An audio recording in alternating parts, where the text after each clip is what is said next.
What's up, party people? Android Stud here. Now this is the 4K video on the Sony Xperia 1 auto mode, and this is HDR goodness. So I know there's been some complaints about some choppiness on the video in 4K, lack of good stabilization. So you guys let me know. I will put up a video of the 1080p 60 so you guys can tell the difference. I'll do a little zoom in here on the El Duco. There we go. It's a nice day. It's a little overcast today, but it's pretty nice. Let's take a little walk over here.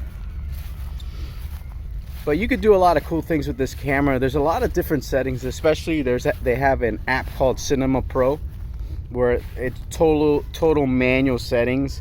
I mean, the one thing that you can set to auto is the focus on the Cinema Pro app, but everything else, the ISO, it's like a professional camera. Like, I don't even mess with those things on my on my professional DSLR, my mirrorless camera, my Sony A6300. But yeah, man, this is 4K HDR video,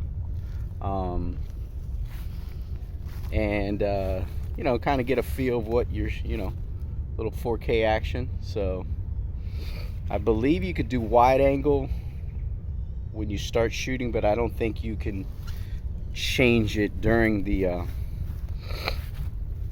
while you're shooting video. But I think you can zoom in. Like, I'll zoom in. You could hit the zoom in, the telephoto. Like, I'll hit on the doggy, boom, and hit back out.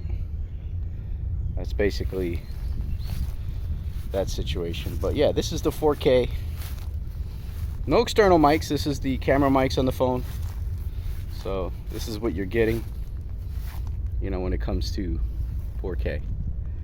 But that's gonna do it, man. I'm Android Stud. Follow me on Twitter and Instagram at Android Stud. Leave a comment down below. Let me know what you guys think of the 4K HDR video from the Sony Xperia 1.